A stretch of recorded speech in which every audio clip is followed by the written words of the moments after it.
You can catch me in the cherry red 150. Ooh. Got the grizzly locked in the stizzy. Pop the glizzy doing 60 down a one wizzy. Drunk pissy, trying to cruise through the avenue.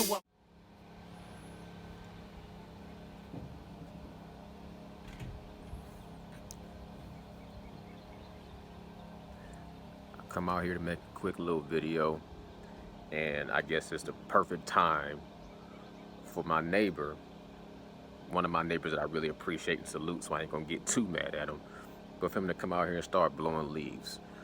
Anyways, man, I'm not gonna sit here and try to wait him out. I was gonna try to wait him out, but I'm gonna let him do what he do, and I'm just gonna ask y'all to be patient and bear with me. I apologize for the noise. Hopefully, maybe he'll get done, you know what I'm saying, in the immediate future. So, come over here if you want to, see what happened to you. Go on. Get the hell on. Jesus, man. So, anyways, man, I wanted to do my thoughts. Get the hell on. A review type of joint on what I personally thought about the movie Coming to America. I got a chance to watch some of it last night, fell asleep, woke up, started it back from where I finished off, and watched the rest of it this morning. And you know, everything ain't for everybody. Some people already can tell not gonna like the movie, especially people like my age, you know what I'm saying, and older. Some people will, some people won't. I'm gonna just tell you what I think about it. First of all, it did my heart some good. So that's a compliment number one. You know what I'm saying? It did my heart good. Period. And if a movie does your heart good, then that's something. You know what I'm saying? For 30 years to pass and be able to bring back some of these characters. Look, for the fact that some of the characters are still alive, period, point blank, is already amazing. It's already good food for the soul to see people alive 30 years later and still looking, you know what I'm saying, looking healthy and laughing and smiling and still entertaining, and you know what I'm saying, not looking bad, not you know what I'm saying, drugged out and alcoholed out, and you know what I'm saying, burnt out. Like it's so good. It's so good to see Wesley Snipes. You know, it was so good to see Wesley Snipes doing his thing, straight like that. Wesley Snipes so much reminds me of growing up with my stepfather. So salute to Wesley Snipes, man. He did his thing, period, point blank. Just overall concept of the movie, as far as like it capturing the nostalgia. First of all, you cannot, it's hard to recapture nostalgia. You know what I'm saying? That's like, it's to try to remake something from an original version. My expectations wasn't set that high for the movie for it to just, you know what I'm saying, recapture what a movie that long ago. Like, I don't expect to see a recapturing of Harlem Nights. You can't do it. You can't. Richard Pryor, Charlie Murphy, the dude that did Bebe's Kids. I mean, if I didn't Red Fox, you can't even bring these people back. You see what I'm saying? And what they would do with that? Try to find some computer animations or some lookalikes or whatever. No, man.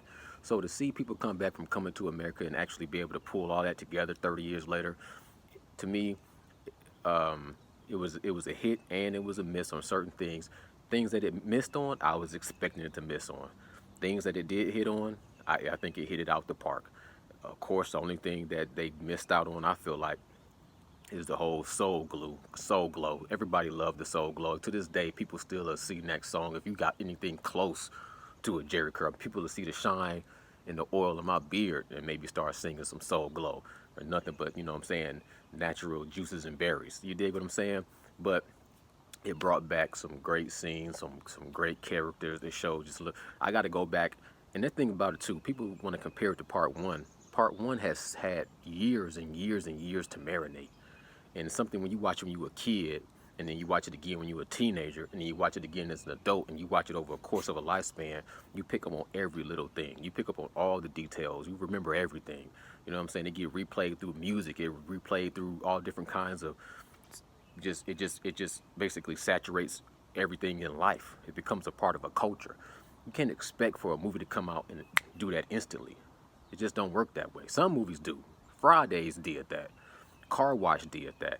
But I don't even know that because I was a kid when Car Wash came out. When I watched it, it was getting rewatched and rewatched and rewatched. So I'm just saying, um, when Coming to America came out, it's one of those movies that you couldn't really watch as a kid. You had to sneak and watch Coming to America. You had to sneak and watch Harlem Nights. You know what I'm saying? So, Coming to America 2, no, it's not going to be like the original. Or on certain levels, that's impossible, especially to somebody like my age. But I still feel like it captured something. It had something to it that still, you know what I'm saying, brought back a certain feeling. You know what I'm saying? And it did do, like I said, you got to go back and rewatch it and pick up on certain things that you might not even see the first time you watch a movie. Like they shot, I didn't even know Louis Anderson, you know what I'm saying, was still alive. For some reason, I thought he passed away, and he's still alive. And I got to go back and see to watch that movie again to see if he got his promotion, because I wasn't even checking for that. You know, back in the days. Right now, I'm on the lettuce. Then I'll be promoted to fries. Next, I'll be working the cash register. You know what I'm saying? And then I'll be owning my own business. I don't remember exactly. I took that and messed it all up, of course. But I'm just saying, I will go back and watch that part two and see how they played off Louis Anderson's position, and maybe it'll even bring more to that movie. You know what I'm saying? If they show him with a little manager badge on, I didn't see that. And that's what I'm saying. Sometimes after you watch a movie a couple of times, you pick up on certain things that you didn't necessarily see the first time you watched it. And then again, it was certain things in that movie. The first time I watched it off the rip, I just had a smile on my face the whole movie. I wasn't bent over, you know what I'm saying, laughing, busting my guts, but I had a smile on my face the whole time the movie was playing. You just had certain things in it that just was great. Now, the kid they got to play, as far as them not spending enough time in America and then doing it mostly set in Africa, that makes sense to me, because you don't want to just sit there and remake the same movie. You know what I'm saying? I hate when they do a part two of a movie and then they just completely copy the same blueprint of they did in part one, and you don't even elevate the movie or the concept or the story. You don't progress the story at all. Now, Blood Sports, I ain't even finished watching your video, but I seen you was doing a reaction to Coming to America, and one thing you said that uh, just caught my attention. You was comparing it a lot to Cobra Kai. I like Cobra Kai too, man. I think Cobra Kai is a good throwback, and it does a great balance of bringing in the old school and the new school. But I'm looking at it like this: it's a whole series. You know what I'm saying? Like Netflix, you got the time to invest into each little series. I think they like an hour long or 30 minutes long, and you can just come out and take your time and tell a story. They didn't just remake the movie. You see what happened when they tried to remake the movie of Karate Kid with the next Karate Kid with the female, or when they try to do it with Will Smith's son. You know what I'm saying? So when you do a movie and you break it down into a series, and you can go all the way back and really break down into detail certain stories, of course that's going to do more justice. So I felt like, if anything, if they was going to do a Coming to America Part 2, and they wasn't going to do a movie, but they had you know what I'm saying, a contract with Netflix to come out with these series like Cobra Kai, I think they would have did an even better job. You know what I'm saying? So I'm not going to say anything too negative about the movie Coming to America 2, because I don't like to put any kind of negative highlights on stuff. You know what I'm saying? They could have did some things a little bit differently, but at the same time, I still feel like they did some things that if I go back and rewatch, I'll appreciate them even more. And it's just a good movie that you can watch. It don't really have no weight to it. It's not gonna make you feel depressed or stressed, or it's not too deep. It's a comedy. It's a good comedy where you can just wake up, put it on, watch it, go about doing what you're doing around your house, come back, rewind it, watch it a little bit, and it just make your whole day be on a higher level of, you got a smile on your face, you got a smile in your heart. You know what I'm saying? To see some of the actors they did was able to bring back, and to see them still looking good and still looking healthy, salute to that. My next video I got coming out, I got to do a video on Marius Barrios and what I feel like he needs to do against Gervonta Tank Davis.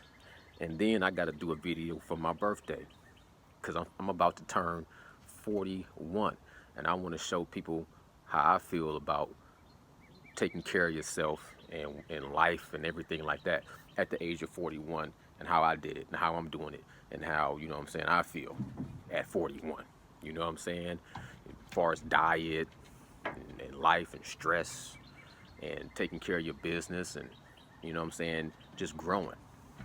Because you get everybody, different things work for different people, different strokes for different folks. You know what I'm saying? If I can just drop something that you can take a picogram of, what was that little thing that John Bones Jones had left of PEDs, a pico something. If I just give you a little bit of game and it help you in your life and increase the quality of your life, man, I'm just gonna put that out there. So anyways, I thought the movie was good. Of course, it wasn't as good as the original. I was nowhere near even expecting it to be as good as the original. Because when the original came out, I was a kid. I wasn't expecting the original to be that damn good. And I never thought it would carry throughout my whole life like it did. You know what I'm saying? And it did. And this one might carry the whole life throughout my son's life. I doubt it, because things just don't do like that no more. You know what I'm saying? But I'm not going to come hard on the movies and the fighters and the athletes and the music and everything like that of today's generation, because they got their own thing. And I think they're doing a damn good job. What? Yeah. That's my key. YouTube world, let me know what y'all think in the comments below about Coming to America Part 2, if you watched it, and if you old school, and if you watched the original growing up, or if you just a younger person, 20, 30, and you just now watched it for the first time, and then you watch it just to prepare yourself for Part 2, and you want to compare the differences. Let me know what y'all think in the comments below. If you're new to the channel, you know what to do. I'm out.